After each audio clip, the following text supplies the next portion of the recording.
I was standing in her living room when she walked in, still glowing from the guests chanting her name outside, champagne in hand, pride dripping from every step. Then she saw me. She froze so hard the crystal flute nearly slipped from her fingers. How did you get in?" she whispered. I didn't answer. I just looked at the man beside me, the one she never expected to see standing at my shoulder. When she recognized him, her smile collapsed like a bad facade. And that was the moment she knew. The game was already over. Emotional hook. The alert. The story started with the vibration of my phone. A bank alert. Payment overdue on your $600,000 mortgage. At first, I laughed, one sharp exhale of disbelief. I didn't own a house. I barely owned a chair. But the laughter died fast, because when I called the bank, the voice on the line insisted the loan was mine. My name, my signature, my future on the hook. I felt something cold settle in my chest. Not panic, clarity. Backstory. The sister I thought I knew. Growing up, my sister, Leela, was the type who cried easily, acted soft. But softness is just another kind of camouflage. She used to follow me around the house, asking for help with homework, borrowing clothes, promising she'd pay me back someday. I believed her. I always did. Even when we hit adulthood, she kept that same innocent act, and I, stupidly loyal, kept buying it.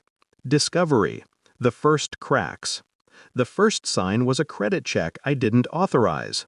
The second was the bank's insistence that the property owner had presented valid identification. My ID. My signature, copied with perfect precision. And then the final crack.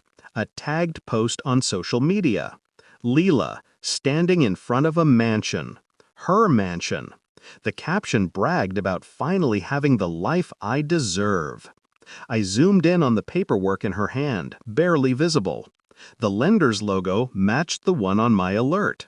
My sister had committed fraud. Against me. The heartbreak didn't hit all at once. It landed in stages, sharp, controlled, teaching me exactly where to place the knife when it was my turn. Shift in mindset, planning the return stroke. I didn't call her. I didn't confront her. I didn't shout, cry, or beg. Instead, I called the man standing beside me now, Detective Armin Reyes, Financial Crimes Unit. The same man she'd thought she was too clever to ever cross paths with. We built the case quietly, piece by piece. My stolen ID, recorded bank statements, property transfer logs, security footage. Every breadcrumb she'd carelessly dropped, I collected like gemstones. Reyes said I had enough to put her away. But prison wasn't my first goal. Understanding was. I wanted her to see the exact moment her world caved in. I wanted her to feel me watching as it happened. Execution, the silent trap. The party announcement was my invitation. "Housewarming," she posted. "Come celebrate my new home, my new life." Perfect. I arrived early with Reyes. He showed his badge at the door. The staff let us in without question. We waited in the living room, her living room, where her stolen luxury gleamed like an accusation. Guests filtered in, unaware. The music rose, voices laughed, and then the front door opened and Leela walked in, ready to bask in her lie. Climax, the fall. "How did you get in?" she repeated, but her voice cracked this time. I finally spoke. "You paid for this house with my name, so it's only fair I walk in any time I want." Reyes stepped forward. "Leela Hart, we need to talk about a fraudulent mortgage, identity theft, and several counts of forgery." Her face drained.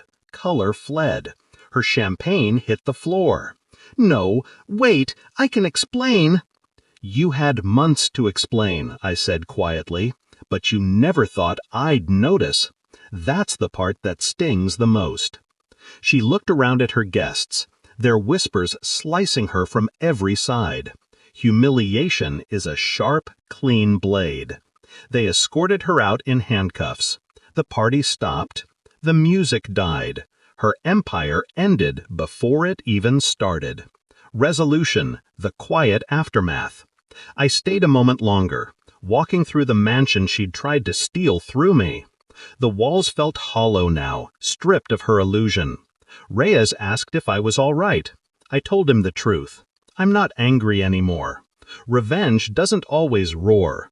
Sometimes it's just the sound of a door closing behind the person who betrayed you and realizing you're finally free.